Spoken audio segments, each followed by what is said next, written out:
안녕하세요. 오늘은 3월 20일 사순 2주간 목요일입니다. 오늘 복음 말씀은 루카복음 16장 19절에서 31절인데 예수님께서 바리사이들한테 하는 말씀이죠. 부자에 대한 위험을 말하고 있습니다. 오늘 복음에서 어떤 부자가 호화롭게 살고 있었죠. 그러나 그 부자 대문 앞에는 라자로라는 가난한 종기 투성이 몸에 거린이 누워 있었어요. 대조가 되는 것이죠. 근데 이 부자가 이제 죽어서 저승에 갔는데 고통을 받으며 눈을 뜨니까 아브라함과 그의 곁에 있는 라자로가 보였어요. 그래서 그 부자가 소리를 질러서 아브라함 할아버지, 저에게 자비를 베풀어 주세요. 라자로를 보내서 그 손가락 끝에 물을 찍어 제 혀를 식히게 해주세요. 그러는 거죠. 제가 이 불길 속에서 고초를 겪고 있습니다. 이 복음 말씀을 통해서 우리의 선택, 자기가 거린을 고통 중에 있을 때는 눈여겨보지 않더니 자기가 고통 중에 있을 때 아브라함과 함께 있는 라자로를 부러워하면서 구해달라고 애원하는 거예요. 살아있을 때의 부자의 시선은 가난한 자를 거들떠보지도 않더니 자기가 저승에서 그 가난의 현장에 있으니 구해달라고 소리치는 것이죠.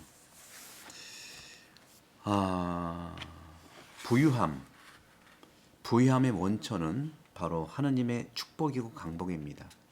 살아있을 때 그 부유함의 축복을 나누지 못했는데 죽어서 잘 고통을 받으면서 그걸 다시 또 요구한다는 것이 오늘날 우리 인간들의 모습이 아닐까요? 부자의 위험에 대해서 오늘 복음은 얘기하고 있죠.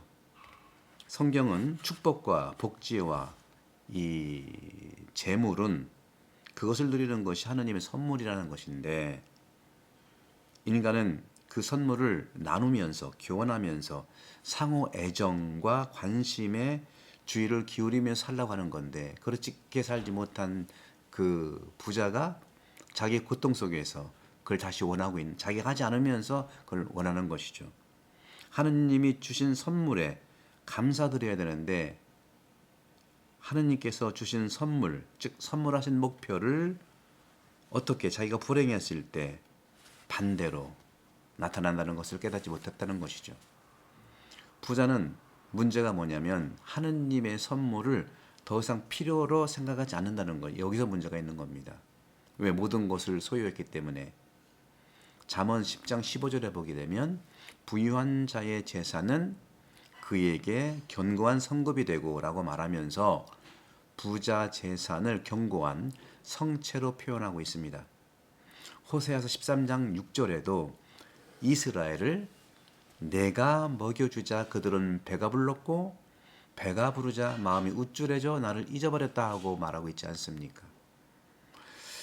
그런 점에서 부유함이 문제가 아니라 하느님의 축복과 강복의 뿌리를 잊고 사는 것, 그 강복에 감사하지 않고 오만함으로 죄를 짓게 하는 것, 결국 모든 것을 잃어버리는 부자의 신세가 된다는 것은 오늘 사순 시기의 가르침입니다. 성경은 근본적으로 부유함을 반대하지 않아요. 하지만 현실에서 살아가는 문제에 있어서 하느님이 나를 기억해 주셔서 선물을 주신 것을 나의 것으로만, 내 복지와 내 부유함만으로 소유한다면 그것이 바로 문제라고 하는 것이 오늘 성경의 고발입니다. 그렇기 때문에 가난한 자를 위해 사용한 의무를 성경은 말하고 있고 그런 것이죠. 루카복음 오늘 16장 20절에서 그 집 대문 앞에 라자로라는 가난한 이가 종기투성이의 몸으로 누워 있었다. 부유함이 부자가 만들어가는 위험은 매우 크기 때문에 신약 성경의 많은 부분에서 고발하고 있고 심지어는 단죄하듯 말을 우리에게 던지고 있는 것입니다. 행복하여라. 너희 부유한 사람들, 너희는 이미 위로를 받았다. 바로 부자는 가난한 자를 위해서 자비를 베풀어야 하는 책임을 가지고 있다는 것이 오늘 주님의 메시지입니다. 가난 자체는 좋지 않은 악이 아닙니다. 우리는 가난을 통해서 배워야 되는 것이 부자의 의무이라고 말씀드릴 수 있겠죠. 그래서 서양에서 외국에서는 그 부자의 많은 도네이션이 당연한 가르침의 실천이죠. 그런 점에서 하느님으로부터 가난한 자들은 배려되고 치료될 존재들입니다. 사람들이 다른 가난한 사람들을 어떤 형태로든지 책임질 때 엄청난 사랑의 사건이 발생되는 것이고, 그것이 바로 사순절의 주님의 우리에 대한 메시지이죠. 이것을 우리 내면의 모습을 한번 돌아봅시다. 우리 내면에도 역시 마찬가지예요. 지금은 이제 외적인 삶에서의 부자, 빈자의 모습을 봤지만 내 안에서 이런 말이 있어요. 이 세상에서는요, 눈을 감는 것이 저 세상에서는 눈을 뜨는 것이다. 다시 말하면 산 것처럼 죽음도 이어진다. 이런 영성가들의 말들은 영적 발전은 측정할 필요가 없다 하는 뜻이죠. 지금과 저쪽이 하나이기 때문에 그런 거예요. 그 길은 끝이 없는 길입니다. 자신이 어디에 있는지 알기만 하면 되는 거예요. 과거에 빠지지 말고 미래를 존중하되 두려워하지 말고 지금 이 순간 어디에 있는지를 알아차린다면 그 역행하고 있는 걸음을 멈출 수가 있는 겁니다. 내가 계속해서 부자의 삶을 오늘 복음처럼 살고 있는지, 아니면 저쪽에 가서 애원하고 있는 영적 가난한 자의 모습을 보는 건지, 그런 점에서 사순시기는 내가 완성되는 그 길로 가는 길이고, 내가 완성의 길로 간다는 것은 깨달음을 살아가는 겁니다. 깨달음이란 자신을 진정으로 표현할 수 있는 거예요. 자신을 알아차려야 깨달음이 오는 거 아닙니까? 자신만 모르고 늘 상대방과 누구만을 비판할 수는 없죠. 자신이 지금 현재 진정으로 여기에 있다는 것을 놓아버리는 겁니다. 자기 자아, 자기 영혼은 잃어버린 것에 대해 슬퍼하지요. 지금 라자로가 저쪽에 가서 고통 속에서 슬퍼하잖아요. 하지만 영이라고 하는 것은요, 발견하는 것에 대해 기뻐합니다. 라자로가 살아있을 때 사랑이라는 그 거린 라자로를 발견했다면 지금 그렇게 고통스러워하지 않은 겁니다. 그런 점에서 그릇된 자아, 부자의 이런 욕심에 종속되어 살 것인지, 아니면 그 부자가 부유하게 살아있을 때 사랑이라고 하는, 즉 영에 의해서 발견되는 사랑에 이끌리는 라자르를 도와주는 삶을 살 것인지에 대한 것은 우리가 영적 여정을 할 것인지 아닐 것인지, 지금 부자는 죽어서 과거에 그러지 못된 것을 후회하는지 몰라도 자꾸 살려달라고 하잖아요. 이런 점에서 지금 다가오는 사랑을 만날 것인지, 선택될 것은 당신이라는 것이죠.